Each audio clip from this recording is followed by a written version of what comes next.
하나님 말씀 보시겠습니다. 빌립보서 1장 27절 말씀부터 30절 말씀까지입니다.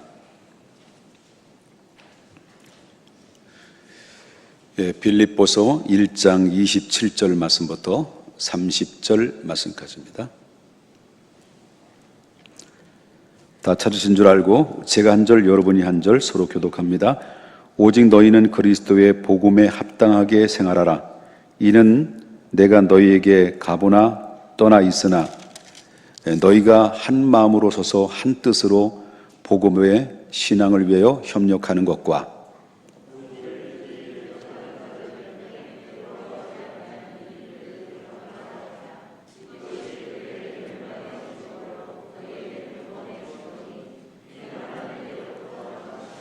그리스도를 위하여 너희에게 은혜를 주신 것은 다만 그를 믿을 뿐 아니라 또한 그를 위하여 고난도 받게 하려 하심이라.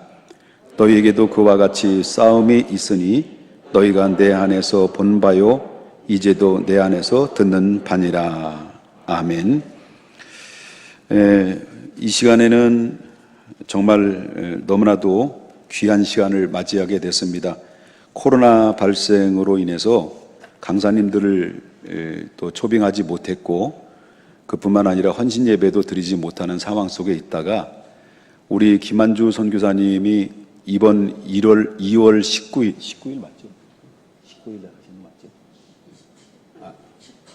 2월 17일 날 드디어 비행기가 열렸습니다. 그래서 2월 17일 날 캄보디아로 이제 출발하기 전에 우리 귀한 선교사님을 저에게 모셔서 선교의 간증과 말씀을 들을 수 있도록 이렇게 기회 주셔서 감사를 드리고요.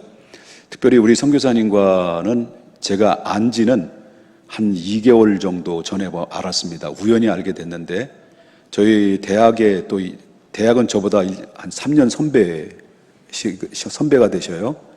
그런데 이제 제가 특수임무에 있어서는 제가 79년 2차, 그 다음에 이제 83년도 1차로 이제 저보다 이제 3년 후배로 이렇게 일을 하시다가, 큰 일을 내시다가 하나님 앞에 부름받아서 선교사로 약 25년 정도 이렇게 활동을 하셨는데, 여러분, 나오셔서 말씀을 전하실 때 많은 도전을 받으시고, 우리 지상 명령인 선교의 의미가 무엇인지를 바로 깨닫고 도전받는 고귀한 시간 됐으면 좋겠습니다.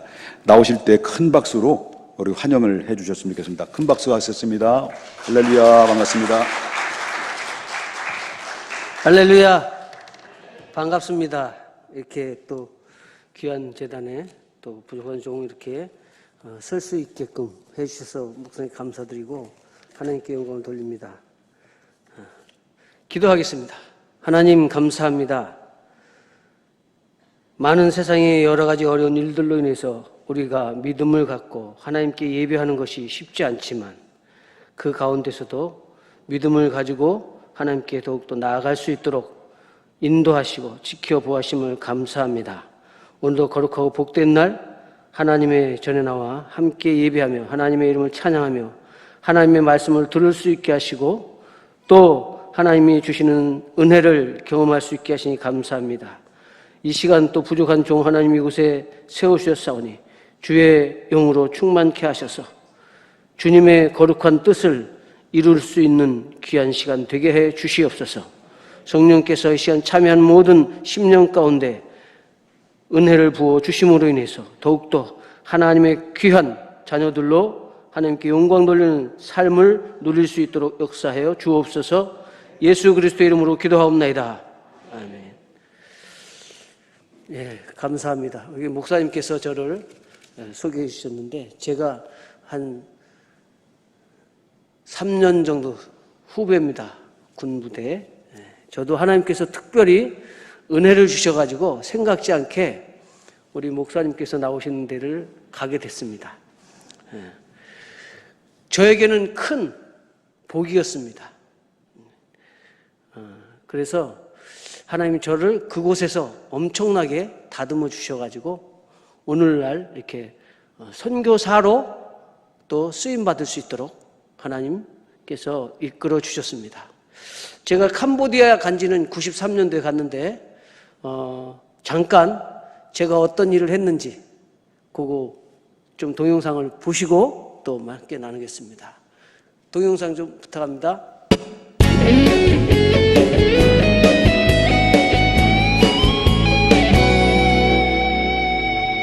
저는 태권도를 했습니다. 그래서 어렸을 때 태권도를 했는데 하나님께서 그것을 통해서 캄보디아에 태권도로 복음을 전하는 기회를 주셨습니다. 그래서 캄보디아에 93년도에 아직 수교가 되지 않은 그런 상태에 캄보디아에 태권도 사범의 신분으로 들어가게 됐고, 그곳에서 경찰들과 또 그 당시 지금 총리로 있는 훈센 총리 경호원들을 대상으로 경찰 학교에서부터 태권도를 가르치기 시작했고, 태권도 협회를 만들어서 세계 태권도 연맹에 가입을 시키고 국가대표팀 감독을 맡아서 대표 선수들 양성도 하고 태권도를 통해서 청소년들에게 태권도를 가르치면서 복음을 전하는 일을 하게 됐습니다. 하나님께서 태권도라는 것을 통해서 복음을 전하는 좋은 도구로 사용할 수 있게끔 저에게 특별히 은혜를 주셨습니다. 태권도를 어떻게 복음하고 접목시킬까 생각도 못했었는데 하나님께서 저에게 그런 생각들을 가질 수 있도록 저의 고정관념들을 깨트려 주시고, 그리고 태권도도 얼마든지 복음을 전하는 도구로 쓰일 수 있다는 것을 알게 해주셨어요. 생각을 조금만 바꾸면, 그래서 그것이 나의 유익이 아니라 하나님의 복음을 위해서 드려지기만 하면 하나님께서는 우리가 생각할 수 없는 그러한 놀라운 것들을 우리에게 가르쳐 주셔서 그것을 통해서 복음을 전하는 일들을 위해서 쓸 수 있게끔 해주십니다. 저는 그것을 선교사로 부르실 때 그것을 깨닫게 됐습니다. 그래서 캄보디아에서 태권도를 통해서 복음을 전하는 일들을 할 수 있게끔 하셨습니다. 캄보디아에서는 우리나라처럼 이렇게 약식 세례가 아니고 강가에 가서 강에서 그냥 푹 담궜다라고 해요. 침례를 주고 있습니다. 아주 특별한 의미가 있더라고요. 해보니까 침례라는 것은 내가 육신이 예수 믿기 전에 죽고 예수 믿음으로 다시 살았다 하는 그런 고백을 하는 그런 증표를 갖게 하는 겁니다. 그래서 아주 침례를 받는 사람에게도 상당히 특별한 시간들로 이렇게 캄보디아 사람들이 생각을 합니다.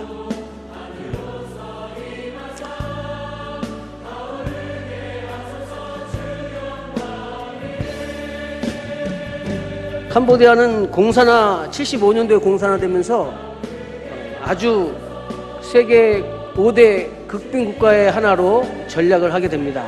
그리고 그때부터 시작해서 이제 93년도 제가 들어가기 전까지만 해도 계속 공산 치하에 있다가 93년도에 민주주의 체제로 바꾸면서 이제 캄보디아 국교를 오픈을 했습니다. 그래서 우리나라하고는 이제 96년도에 다시 재수교를 하게 됩니다. 그리고 지금은 아주 동남아시아에서 급성장하는 국가 중에 하나로 상당히 빠르게 이제 성장을 하고 있습니다. 제가 갔을 때만 해도 전기 사정도 물 사정도 그렇고 모든 것들이 우리나라 제가 어렸을 때 한 70년대 초반 그 정도의 수준이었어요. 그래서 뭐 옷도 제대로 안 입고 신발도 제대로 못 신고, 그리고 길거리에는 고아들도, 그리고 좀 정신이 이상한 사람들도 그렇고 막 이런 사람들이 길거리에 많이 방황하고, 또 뭐 도로도 제대로 안 돼 있는 상황이고, 그리고 쓰레기들이 막 산더미처럼 쌓여 있고, 오죽하면 쥐들이 너무 많아가지고, 그리고 살찐 쥐들이 고양이를 두려워하지 않고 거리를 활보하는 그런 상황들 볼 수 있었습니다. 전기사정은 하루에 한 10시간 정도, 그것도 많이 들어오는 축이었어요. 프놈펜 수도에도 수돗물이 공급이 안 되는, 그래서 우물들 파가지고 우물물 쓰고 그러는 상황이었습니다. 그런 열악한 환경 속에 하나님께서 저를 보내셔가지고 또 그 가운데서 복음의 가치가 어떤 건지를 하나님께서 가르쳐 주시면서 복음을 전할 수 있는 기회들을 주셨습니다. 네, 거기까지만 해주세요. 잠깐 이렇게 제가 93년도에 갔으니까 이제 한 28년 정도 됐습니다. 그 사역들을 이렇게 잠깐 나눴습니다. 저는 어려서부터 운동을 좋아해가지고 태권도를 배우기 시작했는데, 그 운동을 좀 좋아하다 보니까 잘 하게 됐어요. 그래서 사모님한테 인정을 받고, 그래서 초등학교 5학년 때 이제 초단을 따고, 그리고 계속 운동하면서 인정받아서 제 후배들을 제가 직접 가르치고, 초등학교 때부터도 제 후배들을 직접 가르치고, 그렇게 할 정도로 사모님께서 저를 인정해 주셨어요. 그리고 중3 때 이제 3단까지 따고, 그리고 군 입대할 때까지 3단이었어요. 그때만 해도 만 22세 이상 돼야 4단을 응시할 수 있어가지고, 그래서 3단에 머물다가 군에 입대하고 이제 제대할 때 4단을 따갖고 나왔는데, 하나님께서 이 운동 좋아하는 저에게 특별히 은혜를 주셨습니다. 그것도 군대 가기 전에 저에게, 사실은 교회 어려서부터 다녔어요. 그런데 복음에 대해서 잘 몰랐어요. 그리고 예수를 믿는 것에 대해서 잘 몰랐어요. 성경은 읽고 말씀을 듣고 예배에 참석했지만 그냥 주일날 하나의 일과의 하나였어요. 그런데 제가 고등학교 1학년 때 비로소 예수님을 만나게 됐습니다. 예수님이 나를 사랑하시기 때문에 십자가에 죽어주셨고, 그 예수님을 내가 영접하면 내가 영생을 얻는 것을 깨닫게 됐어요. 그리고 그 예수님을 제 마음에 받아들였어요. 그때는 정말 새로운 세계가 제 앞에 펼쳐졌어요. 예수 믿기 전에 하고 예수님을 내가 마음속에 영접할 때하고는 내 생각이 완전히 다르더라고요. 세상이 다르게 보이는 거예요. 그리고 예수님을 만나지 않은 사람들을 볼 때는 내 마음속에 안타까운 마음이 생기더라고요. 내가 갖고 싶어서 생기는 게 아니라 그런 마음이 내 안에 생겨졌어요. 예수님께서 그 마음을 주시는 것 같아요. 그래서 전도를 누가 하라고 해서가 아니라 그 마음을 주시니까 전도도 하게 되는 거예요. 전도지도 나눠주고, 제가 사는 동네에서 예수 믿으라고 전도하게 되고, 그러면서 기도도 하게 되고, 하나님의 말씀에 대해서 더 간절한 마음으로 읽게 되더라고요. 시켜서 되는 게 아니었어요. 예수님을 내가 인격적으로 믿으니까 그 예수님의 영이 내 안에 임하니까 내 삶이 바뀌더라고요. 그래서 그때부터는 모든 공예배, 고등학교 1학년 때부터는 내가 예수님 영접하고 나서부터는 모든 공예배를 다 참석했어요. 새벽 예배부터 시작해가지고 수요일 저녁, 금요 철야까지, 주일날까지. 그리고 학생 때가 또 학생은 토요일날 또 이제 학생 모임이 있어요. 학생 예배 드리고, 주일날 주일 예배 드리고, 주일 저녁 예배 또 드리고, 어른들 예배 모든 공예배도 참석을 하고, 학교 다니면서도 새벽 기도를 또 참석을 했어요. 그렇게 하나님께서 은혜를 주시더니 저에게 주의 종으로 헌신하게끔 저를 이끌어 주셨어요. 그래서 제가 벌떡 주의 종이 되겠다고 손들고, 그리고 기도도 받고, 그래서 저는 고2 때 주의 종으로 서원하고 나서부터 제 인생의 길은 주의 종이 되겠다고 이렇게 정해져 버렸어요. 그런데 그때마다 계속 운동을 제가 했었거든요. 태권도를 계속 가르치고. 그리고 남들이 너 운동 잘하니까 체대 가는 게 좋겠다 막 그러는 거예요. 그래서 저 안에 언제부터 갈등이 생기더라고요. 근데 고3 되니까 그 체대를 갈까? 아니면 신학교를 가야 되나?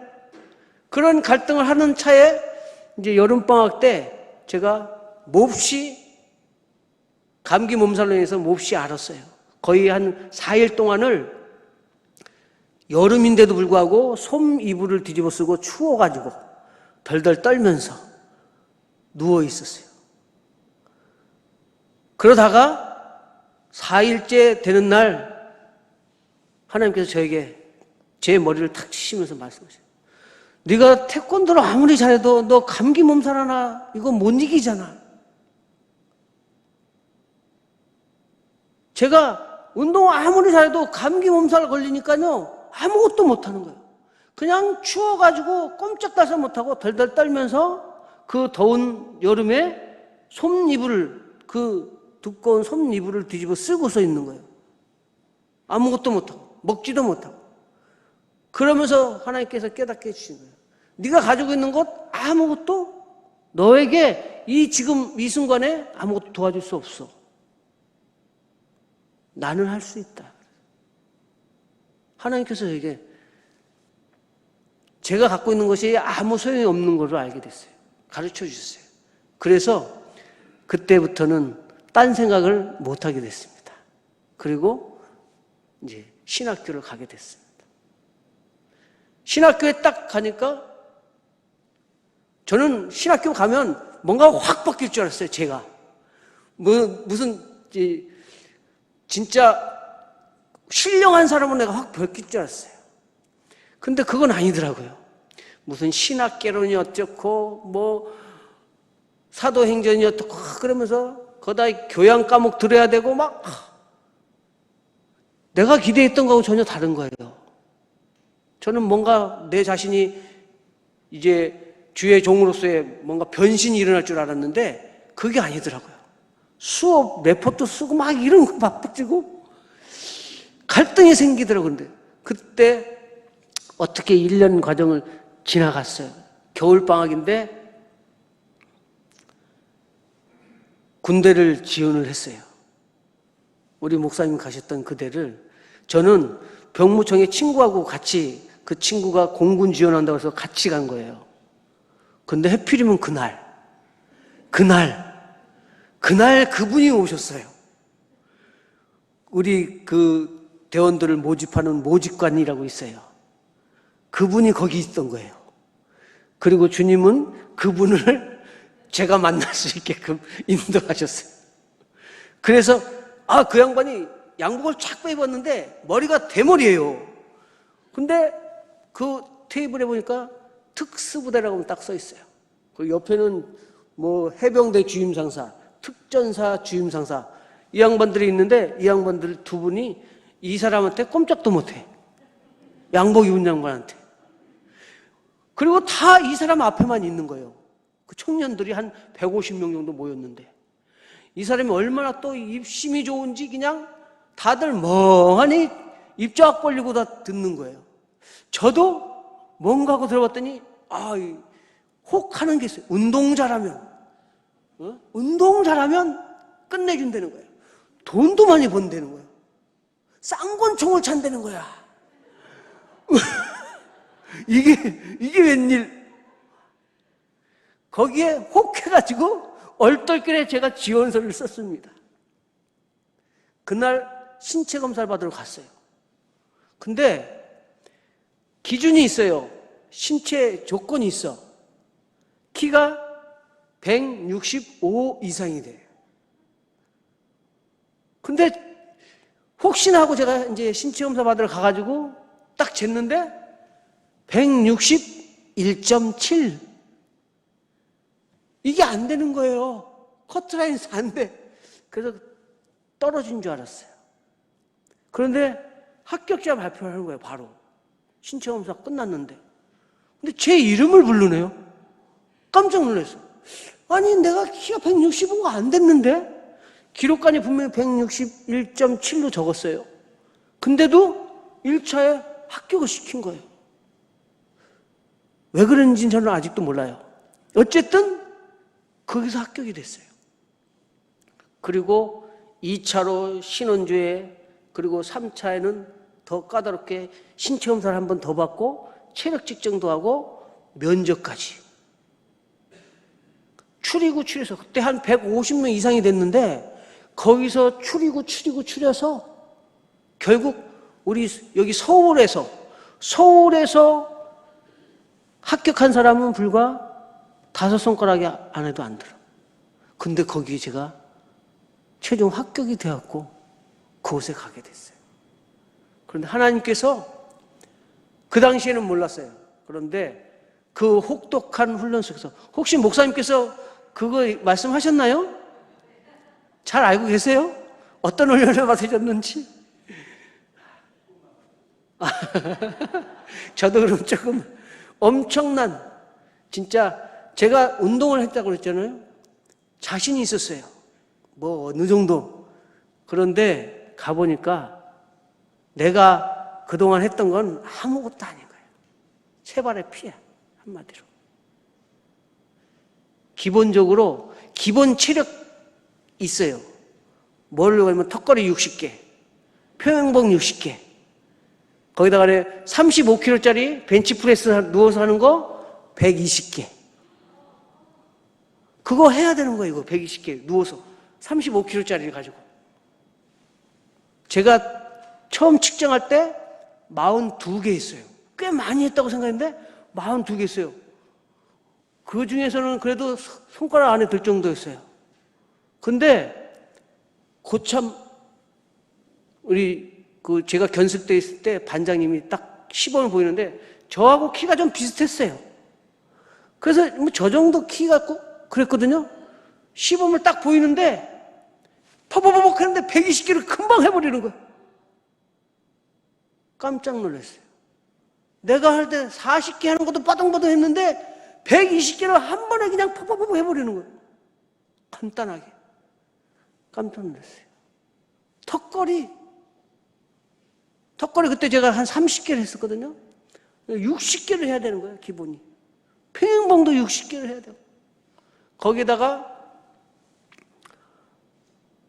나중에 이제 무장구보를 하는데 20kg 배낭 메고, 저희는 20kg 메고, M16 들고, 그리고 산을 2개를 넘는데 6km를 반환했고 오는 거예요. 그런데 1시간 만에 주파를 해야 돼. 12km를. 그것도 혼자가 아니라 팀 전원이 다 같이 들어야 돼. 그거부터 시작해서 특수무술이라고 있습니다. 그리고 무성 무기들이 있어요. 소리 안 내고 사람을 죽일 수 있는 그런 무기들.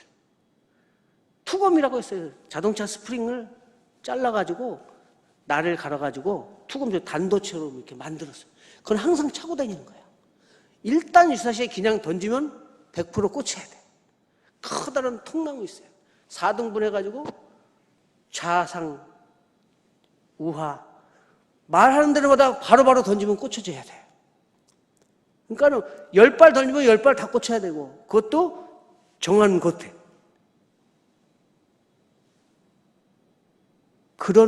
그게 안 되면 어떻게 돼요? 그냥 몽둥이 찜질이 되는 거예요. 특수무술 하는데 1대 15까지 있어요. 1대 15까지. 한 사람이 15명하고도 해야 돼요. 낙법부터 시작하고 공중회전이니 뭐 붕붕 날르고 이러는 것도 기본으로 다 해야 된다. 그러니까 사람을 완전히 진짜 그야말로 기계처럼, 사람 잡는 기계처럼 만드는 훈련을. 온몸이 무기가 되는 거예요. 머리끝부터 발끝까지. 그래서 이런 말이 있어요. 혹시 들어보셨나요? 스쳐도 한 방, 빗 맞아도 한 방. 살짝 스쳐도 그 파워가 엄청나게 크다는 거죠. 건드려도 그냥 툭툭 건드려도 사람이 떨어져 나갈 정도로. 온몸이 다 무기 되는 거예요. 손바닥부터 발바닥, 정권 단련, 수도 단련, 뭐 기본적으로 발바닥까지 단련장이 따로 있었어요. 거기다 공수훈련, 해상 침투훈련, 그 다음에 육상 침투훈련, 이런 것들부터 해요. 상상할 수 없는 그런 훈련을 받게끔 하셨어요. 근데 하나님께서 그곳에 저를 보내신 이유가 있습니다. 거기서 저는 그리스도인이 뭔지, 복음으로 사는 것이 뭔지를 하나님께서 가르쳐 주셨어요. 저는 신학교를 다니다 갔잖아요. 그래도 예수 믿는 흉내라도 내야 되잖아요. 근데 거기서는 통하지를 않는 거예요. 하다못해 식사 기도하는 것 자체도 인정이 안 되는 거예요. 뭐 성경을 읽는다? 입에서 예수 예자 나온다? 뭐 찬양이 나온다? 말도 안 되는 거예요. 그런 상황 속에서 저에게 그것을 다 하게끔 하셨어요. 얻어 터져가면서. 식사 기도할 수 없는데 했어요. 어느부터 식사 기도하면 탁, 이게 식사 시간 되면 탁 다 집합을 해요. 우리는 항상 인원 점검을 해. 혹시나 누가 탈량할까봐. 인원 점검을 아주 철저하게 해요. 그러니까 전체가 다 모여요. 그러면 우리는 키 큰 사람이 맨 앞에 서요. 키 작으면 맨 뒤로 가. 키 작으니까 잘 안 보이잖아요. 그런데 앞에서 내 이름을 딱 불러요. 그러면 총알같이 티 나가야 돼. 가면 이유도 없어요. 그냥 그 수도 단련되고 정권 단련되고 이 단련된 손으로 서 있는데 그냥 무방비 상태에 그냥 뺨을 막 때리는 거예요. 이유가 없어. 밥 먹기 전에. 혹시 밥 먹기 전에 뺨 맞아본 적 있어요? 밥맛이 있겠어요? 그거를 한 번도 아니고요. 아침, 점심, 저녁 하루 3번.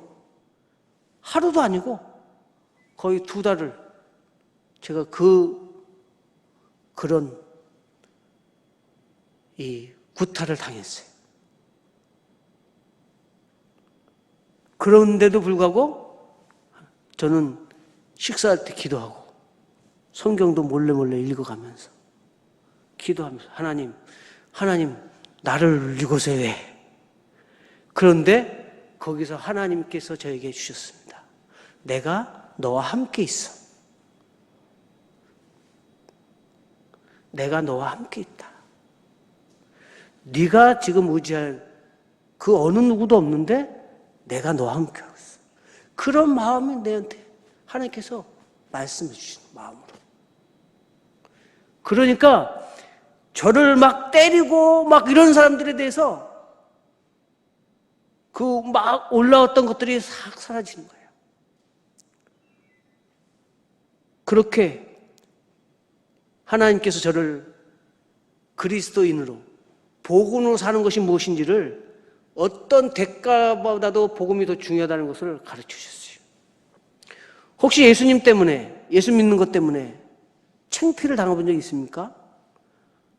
조롱을 당해본 적 있습니까? 아니면 불이익을 당해본 적 있습니까? 그때 어떠세요? 성경은 우리에게 예수님 믿는다고 해서 세상적인 복을 많이 준다? 그렇게 말하지는 않습니다. 오히려 오늘 읽은 이 본문의 사도 바울이 빌립보 교인들 향해서 쓴 내용에 보면 하나님께서 우리를 사랑하시고 우리를 구원하시지만 우리에게 고난도 함께 해주셨다고 말씀하고 있어요. 그래서 그 당시에 그 어려운 환경들 속에서 믿음을 잃지 말아라. 그렇게 권고하고 있습니다. 저는 그런 훈련 속에서 하나님의 임재를 제가 경험을 했어요. 나와 함께 하시는구나. 하나님이 나와 함께 하시는구나. 이 고통 가운데서도 나와 함께 하시는구나 하는 걸 제가 깨닫겠어요. 놀라운 일이 생겼어요. 제가 제대하기 전에 우리 무대에 예배당이 들어왔어요. 놀라운 일 아닙니까? 하나님은 아무 보잘것없는 한 사람을 통해서도 놀라운 일을 행하십니다. 내 자신이 나를 인정하지 않지만 하나님이 나를 인정하시고 나를 택하시고 나를 사용하신다면 놀라운 일이 내 삶 속에서 일어난다는 거죠. 할렐루야. 저는 제대하고 나서 불과 한 달도 채 안 돼서 하나님께서 저를 선교사로 또 부르셨어요. 저는 선교에 대해서 아무것도 모르고 진짜 악이다 깡이다. 그리고 살벌하게 사람 전문을 어떻게 죽이는가, 어떻게 못된 짓 하는가, 이런 것들 배웠는데 제대하고 나니까 하나님 나를 선교사로 부르셨어요. 그것도 태권도 선교사로. 그래서 거기서 사단증을 받아갖고 나온 이유가 그거였던 것 같아요. 그대로 지도자 교육을 받고 제가 캄보디아 93년도에 나갈 때까지 태권도 5단 승단하고 경기 지도자 그리고 사범 자격증까지 자격증을 갖춰가지고 준비되니까 하나님께서 캄보디아 땅으로 보내셨습니다. 복음은 그런 것입니다. 바울 사도가 복음을 위해서 살았습니다. 그는 원래 복음을 전하는 자가 아니었죠. 오히려 복음을 전하는 자를 핍박하는 그런 일에 앞장섰던 사람입니다. 그런데 그가 복음이신 예수 그리스도를 만나고 나서, 부활하신 그 예수님 만나고 나서 그의 일생이 완전히 바뀌었잖아요. 복음은 그런 거예요. 제가 예수님 만나기 전에는 그것이 뭔지 몰랐어요. 그런데 내가 예수를 만나고 그리고 그분을 내가 영접하니까 내 생각이 바뀌어졌습니다. 바울 사도에게 있어서 그것은 엄청난 사건이었던 것 같아요. 그래서 자신의 그 서신서에 3번이나 그 예수님을 만났던 것을 그가 밝히고 있어요. 자기가 어떻게 변화된지를 밝히고 있어요. 그리고 그는 그 뒤로는 그 만난 예수, 그걸 외에는 다른 것 아무것도 소용없다, 그렇게 선포해버렸어요. 그래서 자기가 가지고 있던 것, 세상적인 지위, 그리고 권력, 그리고 명예, 그리고 부귀, 물질, 이런 거에 대해서 과감하게 그것들이 다 배설물 같이 여긴다라고 고백할 정도로 그가 복음으로 바뀌었어요. 예수를 만나면, 예수를 인격적으로 만나면 바뀌어지는 거죠. 사고가 바뀌는 거예요. 생각 자체, 가치관이 바뀌는 거죠. 제가 예수님을 믿게 되니까 전도하라고 해서 하는 게 아니라 내 안에 영혼에 대한 갈급함이 생기는 거예요. 그리고 전도하게 되더라고요.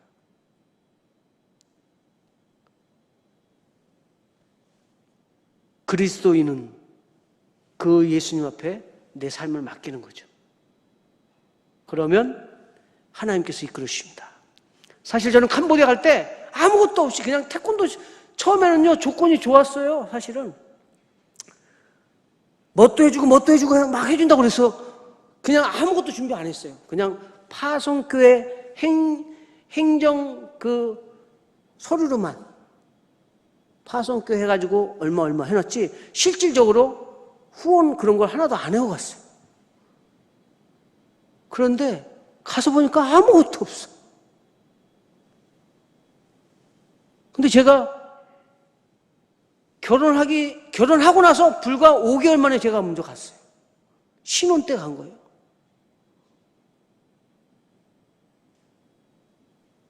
후원교회 제대로 안 돼 있고, 우리 첫째 애가, 저는 아들만 셋인데, 첫째 애가 이제 저보다, 제가 93년 11월 달에 들어가고 우리 아내하고 첫째 애가 이제 출산한 지 3개월 만에, 그러니까 94년도에 6월 초에 들어왔어요. 100일도 안 돼서 들어왔어요. 지금 그 아들이 대학 졸업하고 군 복무 마치고, 그리고 저희 캄보디아에서 제가 하는 국제학교, 군습 기독교 국제학교 행정팀장으로 같이 일을 하고 있습니다. 하나님께서 다음 세대까지도 이렇게 이끌어 주셨어요. 그리고 큰아들이 지금 와 있고, 둘째 아들과 지금 국내에서 직장 생활을 하고 있고, 막내가 지금 부산의 고신대라고 있습니다. 고신대 태권도 선교학과라고 있어요. 국내에서 제일 유일한 태권도 선교학과 지금 4학년입니다. 저의 뒤를 이어서 태권도 선교사가 되겠다고. 하나님께 좀 감사드립니다. 제 한 사람 주의 종으로 서원하고 헌신하고 맡기니까 하나님께서 캄보디아에서 태권도를 가지고 복음을 전할 수 있는 일들을 하게끔 하시고 자녀들까지도 대를 이어서 할 수 있는 은혜들을 주십니다. 복음에 합당한 그리스도의 복음에 합당한 삶이란 것은 예수 그리스도를 만남으로써 시작됩니다. 그리고 그것은 하나님의 말씀을 통해서 역사가 일어납니다. 우리가 전하는 것은 예수 그리스도입니다. 다른 것이 아닙니다. 예수가 누구인지를 우리가 전하는 겁니다. 예수 외에는 결코 구원을 받을 만한 이름을 주신 일이 없다고 했습니다. 그리고 그 예수를 만난 사람들은 그 예수 그리스도 그분을 전하는 일을 위해서 살아가는 거예요. 어떠한 것을 통해서든지 예수를 전하는 겁니다. 여러분들이 갖고 있는 것이 어떤 것입니까? 할 수 있는 것이 어떤 거예요? 그것은 도구일 뿐입니다. 그것이 목적이 아니에요. 저도 마찬가지였어요. 저도 태권도 인정받아가지고요, 국가대표 되고 올림픽에서 금메달 따는 게 꿈이었던 사람이에요. 그런데 하나님은 그런 세상적인 꿈을 바꾸어 주셨어요. 하늘의 꿈을 꾸게 했습니다. 그리고 그 일을 위해서 하나님 저를 다듬으셨어요. 사용하십니다. 때로 지금 어려운 일을 처하는 분들 있습니까? 그렇다면 그것을 기쁘게 생각하세요. 하나님 나를 다듬고 계시다는 사실. 저도 엄청 제가 고집이 셌던 것 같아요. 그렇진 않았으면 그렇게 하나님께서 험한 데를 보내지 않았을 것 같아요. 오직하면 말로 안 되니까 오직하면 이놈 이거 보통 다뤄가지고는 안 되겠다 싶으니까 아주 그냥 살벌한 데로 보내신 것 같아요. 그렇죠? 용광로스에 푹 들어가야 진품이 나오는 거죠. 제가 그래도 좀 그런 것 같아요. 하나님께서 저를 인정해 주신다는 거, 이게 얼마나 기쁜 겁니까? 그런데 하나님은요, 우리 모두를 그렇게 인정하고 계시는 거죠. 어떤 한 사람도 소홀히 대하지 않으신다는 사실입니다. 저는 영혼에 대해서 얼마나 소중한지를 하나님께서 가르쳐 줬어요. 이 머리가 잘 안 되니까 느낌으로, 감정으로 이렇게 하나님께서 알게끔 했어요. 제 아들이 셋이라고 그랬잖아요. 근데 하나님께서 그 아들들을 독특하게 만드셨죠. 그래서 아주 활동적이게 만들었어요. 그래서 애들이 집하고 관계없이 막 밖에 나가서 돌아다니는 걸 좋아해요. 한 놈이 나가더니만 없어졌어요. 그것도 18개월 정도 됐을 때예요. 안 나타나는 거예요. 밥 먹을 때가 됐는데도 안 나타나. 저녁 때가 됐는데도 안 나타나. 난리가 났죠. 아들이 셋이니까 하나쯤 그냥 없어져도 둘 가지고 위로를 받지 생각할 수도 있잖아요. 나쁘게 마음 먹으면. 그런데 아니더라니까요. 내가 아버지인데 아니더라고. 한 놈이 없으니까 온통 거기에 다 신경이 쓰이는 거예요. 걔가 나타나기만을 기다리는 거예요. 사방팔방으로 다 연락해가지고 혹시 이런 애 있으면 연락해라고.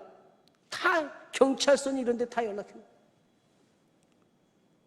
아침 10시에 사라진 애가 밤 8시에 연락이 와서 찾았어요. 그 잃어버렸다 찾을 때의 그 기쁨은 말로 표현할 수가 없어요. 그래서 저는 지금도 그 광고 나오죠? 잃어버린 집 나간 자녀들 누구 찾는다는 광고는 그냥 안 봐지더라고요. 하나님은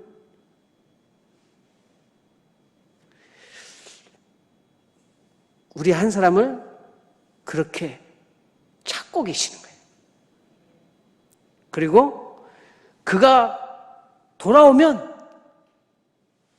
의인 99으로 인해서 기뻐하는 것보다 더 기쁘다라고 이렇게 표현하고 있잖아요. 그 기쁨은 그냥 그렇게 글로 써놨는데 한번 느껴보실래요? 저는 느껴봤어요. 불과 아침 10시부터 밤 8시까지 10시간이죠. 10시간 따지면 10시간 안 보인 거 가지고도 애가 타는데 하나님이 우리 인생 몇 살 때 예수님 영계 봤습니까? 그때까지 얼마나 안타까운 마음으로 찾고 계셨는지. 그렇죠? 하나님께서 그런 마음을 통해서 한 영혼이 얼마나 소중히 하나님께서 여기신지를 알게끔 해주셨어요. 느끼게끔 해주셨어요. 그러니 제가 전도하지 않겠습니까? 전해야 되죠. 복음에는 능력이 있습니다. 성경에 그렇게 말하고 있어요. 복음에는 하나님의 능력이 된다고 그랬어요. 복음은.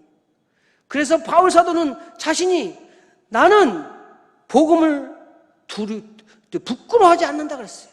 내가 이 복음을 전하는 것에서도 결코 부끄러워하지 않는다. 어떤 핍박을 받고 환난을 당하고 어려움을 당할지라도 나는 이 복음을 위해서 내가 살겠다. 그렇게 고백하고 있어요.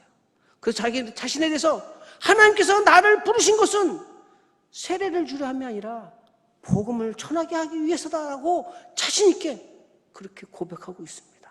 그리고 그는 마지막 생을 마칠 때까지 그 믿음이 흔들리지 않았어요. 그리고 그는 오히려 천국에서의 자기가 받을 그 면류관을 바라보았습니다. 자신이 받을 그 면류관, 그것은 자기뿐만 아니라 그리스도를 믿는 모든 자에게 하나님께서 주시는 그 면류관을 기대하고 있었어요. 그렇기 때문에 그가 순교할 수 있었던 거죠. 우리의 삶도 마찬가지예요. 복음으로 살아야 되지 않습니까? 그런데 조금 어렵다고, 조금 힘들다고, 남들이 조금 나를 멸시한다고, 우습게 생각한다고, 인정하지 않는다고, 아니 누가 나의 자존심을 건드렸다고 교회 픽 안 나와버리고 신앙생활 안 해버리고, 이게 말이 됩니까? 예수님에 대해서 가치가 그 정도밖에 안 될까요? 바울 사도가 고백한 것처럼 예수를 만난 그 가치는 내 인생 모든 것을 다 내어놓을 만한 가치가 있는 거죠. 그래서 성경에 보화에 대해서 말하잖아요. 내 재산을 다 팔아서 보화가 감춰져 있는 그 땅을 사는 것처럼 예수님을 내가 믿고 그 예수님을 내가 의지하고 그 예수님을 따르는 그 자체는 내 인생의 그 어떤 귀한 것도 다 투자해서 그 믿음을 지키는 것, 그만큼의 가치가 있다라고 말씀해 주고 있습니다. 우리가 믿는 믿음은 그 정도 돼야 되잖아요.